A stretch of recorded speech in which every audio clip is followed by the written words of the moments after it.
तो आज के हालात देख के लग रहा है कि बीजेपी की बी टीम नेशनल कॉन्फ्रेंस ही है। जनाब आप कहीं और बिजी थे तो आपके जो चीफ मिनिस्टर थे उमर अब्दुल्ला साहब ने उन्होंने तो बाहर में मीडिया में ढोल बजा जाके बोला कि वहीदुर रहमान परा ने सिर्फ ये जो रेजोल्यूशन लाया है ये कैमरास के लिए लाया है। पीपल्स डेमोक्रेटिक पार्टी जो जम्मू कश्मीर में सियासत करती है और सियासत अलग प्रकार की करती है।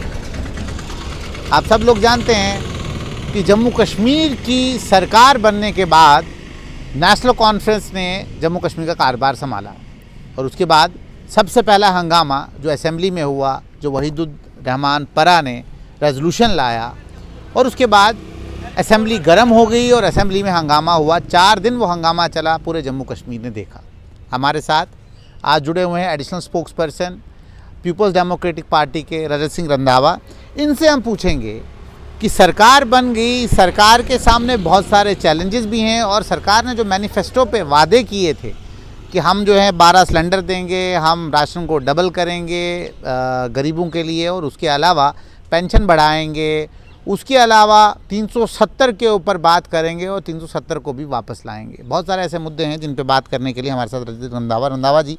मेरा पहला सवाल ये है कि पीपल्स डेमोक्रेटिक पार्टी का जो मैनिफेस्टो था उसमें जो आपने लिखा था वो ये लिखा था कि जम्मू कश्मीर का जो मसला है उसको हल करना। इस तरीके से जो हंगामा असेंबली में हुआ और अभी भी जम्मू कश्मीर की सरकार जिस तरीके से हुकूमत चला रही है नेशनल कॉन्फ्रेंस, क्या लगता है आपको कि क्या जम्मू कश्मीर को सही राह पे ले जा रही है? देखिए, पीपल्स डेमोक्रेटिक पार्टी का जो स्टैंड है वो वही है जो हमारा 5 अगस्त 2019 को था, वही स्टैंड हमारा आज 2024 में है।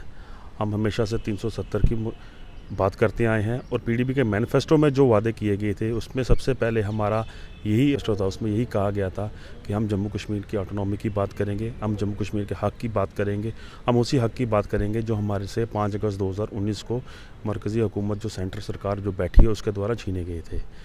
तो इसमें कोई दो राय नहीं है कि सरकार जो हमारे जम्मू कश्मीर में जो चुनाव हुए 10 साल के बाद लोगों को बड़ी तवक्कुह थी कि जो जिस पार्टी को मैंडेट मिला वो हमारी बात करेगी। बड़े बड़े अफसोस से कहना पड़ रहा है कि उस पार्टी ने घुमा फिरा के जो बात की और लोगों को जो मिसगाइड करने की कोशिश की गई, उससे जो लोगों की उम्मीदें थी कि सरकार बनने के बाद हमारी जो अपेक्षाएँ हैं वो सरकार फुलफ़िल करेगी, वो नहीं कर पाए। जिस चीज़ की बात उनको फर्स्ट पार्टी पे करनी चाहिए थी उमर अब्दुल्ला सरकार ने वो नहीं की। जिस चीज़ की बात उनको उन लोगों के हक़ की करनी चाहिए थी बाकायदा उनकी नहीं की गई। पीडीपी कुछ लोगों ने ये भी कहा कि जम्मू कश्मीर की जो सरकार है नेशनल कॉन्फ्रेंस और भारतीय जनता पार्टी जो कि अपोजिशन में बैठी हुई है उनके बीच में भी कोई जुगलबंदी है, उसी तरीके से ये सारा समीकरण रचा जा रहा है। देखिए, ये तो जम्मू कश्मीर की जो असेंबली जो 5 दिन की श्रीनगर में चली वो तो अकेले मैंने और आपने नहीं देखी, वो पूरी दुनिया ने देखी। उसमें किन लोगों ने जम्मू कश्मीर के हक़ की बात की? हमारे जो पार्टी के एमएलए हैं पुलवामा से वहीदुर रहमान परा साहब, उन्होंने डे फर्स्ट को रेजोल्यूशन लाया कि हमें दफ़ा 370 की बात करनी चाहिए, हमें उसकी वापसी की बात करनी चाहिए। बट स्पीकर साहब ने और उमर अब्दुल्ला साहब ने ये कह के उस बात को टाल दिया गया कि इन्होंने सिर्फ कैमरा के लिए, कैमरा शो ऑफ करने के लिए ये एक कागज़ का जो टुकड़ा है वो पेश किया। और बड़ी हैरानी की बात है कि स्पीकर साहब शाम को एक स्टेटमेंट इशू करते हैं कि जब वहीदुर रहमान परा साहब जब 370 की बात कर रहे थे तो मैं कहीं और बिजी था, मैंने उनकी बात नहीं सुनी। अगर जनाब आप कहीं और बिजी थे तो आपके जो चीफ मिनिस्टर थे उमर अब्दुल्ला साहब ने उन्होंने तो बाहर में मीडिया में ढोल बजा जाके बोला कि वहीदुर रहमान परा ने सिर्फ ये जो रेजोल्यूशन लाया है ये कैमरास के लिए लाया है। पहले आप अपने सीएम साहब से बात करें, वो आपसे बात करें, जो आपके बीच की जो तालमेल है पहले उसको स्ट्रॉन्ग करें। लोगों की अपेक्षाएं तो बाद में आप फुलफ़िल करेंगे, पहले आप अपना तालमेल जो है उसको बढ़ाएं। मैं समझता हूं कि ये लोगों की हक़ों की जो आवाज़ हमारी पीडीपी के विधायक द्वारा उठाई गई उसको दबाने की क्लियर कोशिश की गई। तो आपको लगता है कि जम्मू कश्मीर के जो एस्पिरेंट्स हैं, ख़ास तौर पे कांस्टेबल की एज रिलैक्सेशन की बात की गई, वो भी कहीं अभी तक दिख नहीं रही है। उसके बाद एसआई की नोटिफिकेशन आ गई, उसमें कहीं कोई रिलैक्सेशन नहीं है। जो लेफ्टिनेंट गवर्नर के ऑफिस से जाता है वही कानून बन जाता है। तो आपको लगता है कि सरकार कुछ करने के उनके पास कोई ताकत है कुछ करने की? देखिए, मुझे लगता है कि जो नेशनल कॉन्फ्रेंस के मैनिफेस्टो में जो वादे किए गए थे उन्होंने बड़ा चिंग के कहा था। उनकी कैबिनेट में भी जो मंत्री बने उन्होंने बड़ा चिंग के कहा कि हम विदिन 1 मंथ जो है एज रिलैक्सेशन लाएंगे, हम विदिन मंथ जो है रिक्रूटमेंट पॉलिसीज़ में चेंजेस लाएंगे। पर अफसोस की बात यह है कि उसमें जो एज इट इज़ जो पहले था वही था। एज रिलैक्सेशन जो अगर थोड़ा बहुत हेर फदल किया गया तो वो तो बाय ऑर्डर ऑफ, उसमें आप पढ़ सकते हैं by order by the lieutenant governor. उसमें केएस की बात कर रहे हैं ना? मैं केएस की बात कर रहा हूँ। जो उसमें ऑर्डर निकला था केएस, जो हमारे पब्लिक सर्विस कमीशन की जो रिक्रूटमेंट्स थी जम्मू कश्मीर कश्मीर की, तो उसमें तो नीचे लिखा गया था by order by the lieutenant governor. तो इसमें तो मुझे नहीं लगता अगर कुछ छेड़छाड़ भी हुई है तो उमर अब्दुल्ला सरकार की तरफ से कोई उसमें एक प्रायोरिटी दी गई है या कोई एज रिलैक्सेशन की बात की है।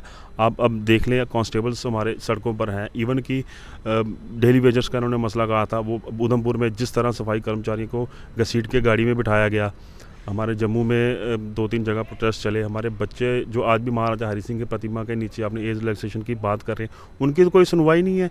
मुझे तो लगता है कैमरा तो उमर अब्दुल्ला साहब चला रहे हैं अपने सोशल मीडिया पे पोस्ट करते हैं कि 1 महीने में हमने ये किया वो ये हवा में जंगल में मोर नचा किसने देखा, वो वाला हिसाब है। 1 महीने का रिपोर्ट कार्ड, 40 दिन का रिपोर्ट कार्ड देखा जाए तो इसमें से नील बटा 0 जो है वो रिजल्ट निकल के आ रहा है। डेमोक्रेटिक पार्टी का जो सेल्फ रूल है, क्या वो कहीं डाइल्यूट हो चुका है या उस सेल्फ रूल के? पीपल डेमोक्रेटिक पार्टी का हमेशा से स्टैंड रहा है कि जो दफ़ा 370 की जो मनसूखी इलीगल तरीके से की गई उसको वापस स्टार्ट किया जाएगा। पीपल्स डेमोक्रेटिक पार्टी ने हमेशा जम्मू कश्मीर के हकों के लिए बात की है। हमारी जो पार्टी की कायद है वो एक ईमानदार लीडर हैं। गवर्नमेंट ऑफ इंडिया के बड़े प्रयास रहे कि पीपल्स डेमोक्रेटिक पार्टी को तोड़ा जाए किसी ना किसी तरीके के साथ। आपसे हमारे लीडर्स थे उनको अलग किया गया, बट फिर भी हम टिल आज की डेट में भी पीपल डेमोक्रेटिक पार्टी का वही सेम स्टैंड है जो 5 अगस्त 2019 से पहले था। मेरा आखिरी सवाल है कि इलेक्शन के दौरान जो है नेशनल कॉन्फ्रेंस और दूसरी पार्टियों का ये कहना था कि बी टीम, सी टीम, डी टीम, ई टीम बीजेपी की ये सब हैं, तो आपको क्या लगता है कि ये कौन सी टीम परमानेंट थी? क्योंकि सजाद लोन की भी अगर आज बात करें तो वो केंद्र के खिलाफ बोल रहे हैं, इंजीनियर रशीद भी बोल रहे हैं, ठीक है, जो ये टीमें थी ये सब तो विरोध कर रही हैं। तो आप मुझे बताएं असल में बीजेपी की बी टीम थी कौन? मुझे तो आज के हालात देख के लग रहा है कि बीजेपी की बी टीम नेशनल कॉन्फ्रेंस ही है। वो कोई ऑर्डर पास करते हैं, आगे से मुखालफत होती है, ये कुछ बोलते हैं तो आगे से मुखालफत होती है। यही उमर अब्दुल्ला साहब थे जो आज से 6 महीने पहले कह रहे थे कि मैं अल्लाह को हाजिर नाज़िर होकर कसम खाता हूँ कि मैं इलेक्शंस नहीं लड़ूंगा। इन्होंने इलेक्शंस लड़ी, इन्होंने 2 सीटों पे लड़ी।